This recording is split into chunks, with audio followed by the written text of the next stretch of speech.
Bismillahirrahmanirrahim. Assalamualaikum warahmatullahi wabarakatuh.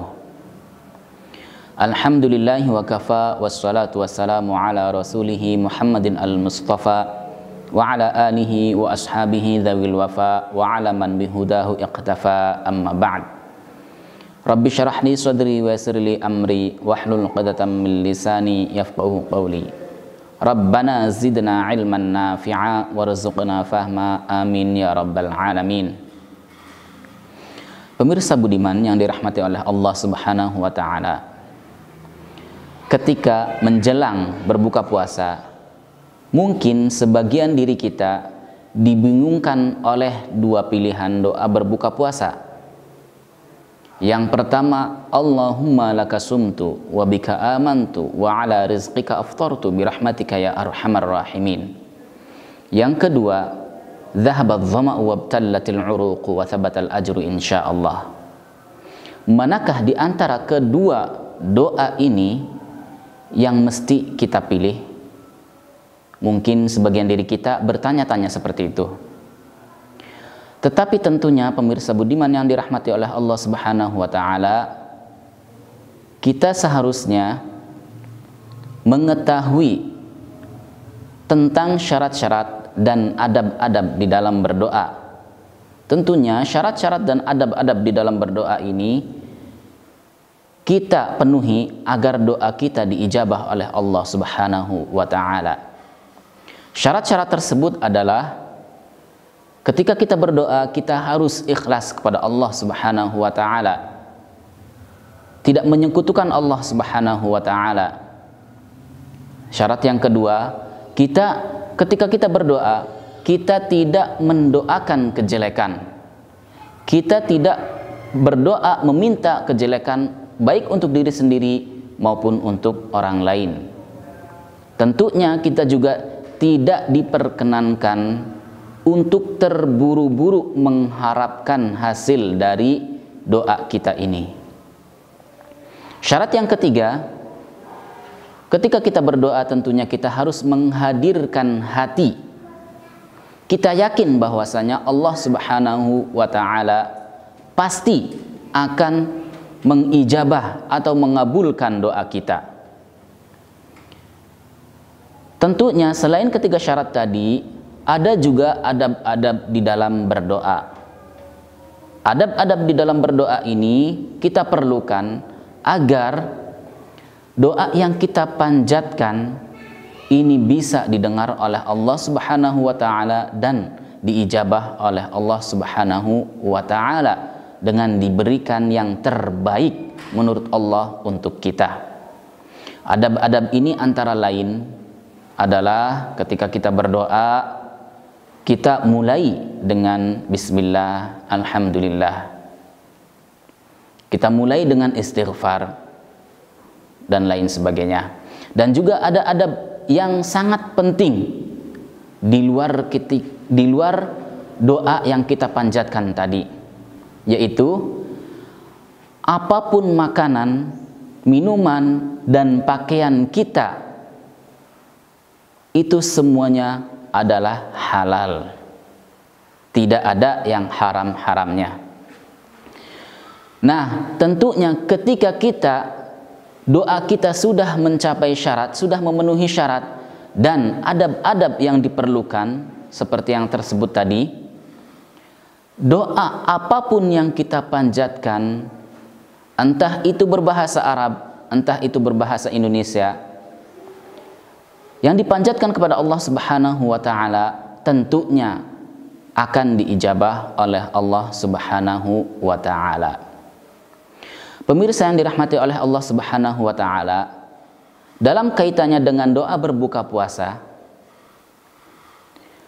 Rasulullah Shallallahu alaihi wasallam bersabda yang kurang lebih artinya begini, bahwa bagi seseorang yang berbuka puasa, bagi seorang yang berpuasa, ketika dia berbuka puasa, dia mendapatkan kesempatan doa yang diijabah oleh Allah Subhanahu wa taala. Artinya doa yang tidak akan ditolak oleh Allah Subhanahu wa taala. Tidak disebutkan apakah ini berbahasa Arab ataukah berbahasa Indonesia.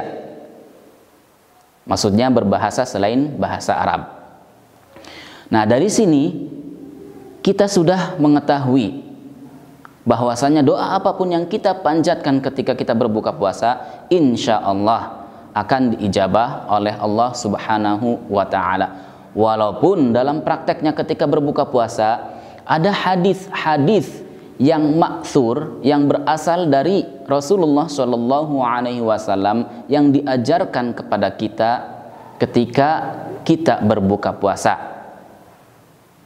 Tadi yang saya sebutkan di awal, yaitu yang pertama, Allahumma laka sumtu wa ala rizqika aftartu.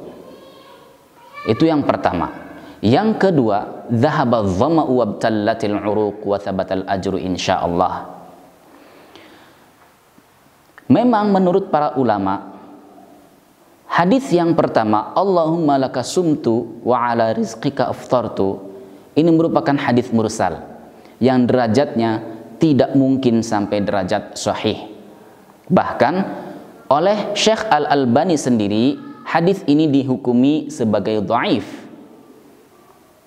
Tapi tentunya ada ulama-ulama lain yang mengatakan, yang memakai hadis ini sebagai doa untuk berbuka puasa.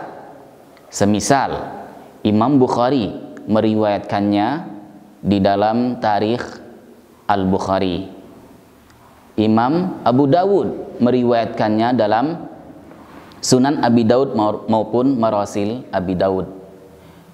Imam Baihaqi meriwayatkannya di dalam kitabnya Syu'abul Iman, dan juga ditahqiq oleh Syekh Al-Arnaud. Dalam hal ini berarti doa berbuka puasa ini bisa kita pakai, Allahumma laka sumtu wa ala rizqika aftartu. Adapun doa yang kedua, yaitu dhahaba dhama'u wabtallatil uruq wa thabatal ajru insyaallah, itu juga memang berasal dari Rasulullah Shallallahu Alaihi Wasallam. Tetapi kemudian para ulama menafsirkannya sebagai doa yang dibacakan ketika kita sudah melaksanakan buka puasa, yaitu lebih tepatnya ketika kita sudah merasakan minum air. Tentunya pemirsa budiman yang dirahmati oleh Allah Subhanahu wa taala, dalam hal ini kita tidak ingin memilah-milih mana yang baik, mana yang buruk, karena semuanya berasal dari Rasulullah Shallallahu Alaihi Wasallam. Kalau memang bisa, kita gabungkan kedua doa ini. Kita baca Allahumma laka sumtu wa ala rizqika aftartu, yaitu ketika kita akan berbuka puasa. Dan juga kita baca dhahaba dhama'u wabtallatil uruq wa thabatal ajru insyaallah, ketika kita telah merasakan air yang kita minum ketika kita berbuka puasa. Tentunya ada hadis yang lain yang diriwayatkan oleh Ibnu Umar, bahwasanya beliau menambahkan doa di samping kedua doa ini, yaitu ya wasi'al maghfirah ighfirli. Karena para sahabat tahu dari Rasulullah Shallallahu Alaihi Wasallam bahwasanya bagi seseorang yang berbuka puasa itu mendapatkan kesempatan untuk berdoa yang tidak mungkin akan ditolak oleh Allah Subhanahu wa taala, yang artinya pasti dijabah oleh Allah Subhanahu wa taala. Sehingga kemudian sahabat Ibnu Umar ini menambahkan ya wasi'al maghfirah ighfirli, wahai zat yang maghfirahnya luas, ampunannya luas, ampunilah saya, ampunilah dosa-dosaku. Pemirsa budiman yang dirahmati oleh Allah Subhanahu wa taala, apapun doa yang kita pakai, sejatinya kita harus memanfaatkan kesempatan waktu berbuka puasa untuk berdoa, entah itu bagi diri kita sendiri maupun bagi keluarga kita atau bagi negara yang kita cintai. Semoga ketika kita berbuka puasa, kita berdoa, insya Allah doa kita akan diijabah oleh Allah Subhanahu wa Ta'ala. Kurang lebihnya mohon maaf. Kita tutup dengan alhamdulillah dan wassalamualaikum warahmatullahi wabarakatuh.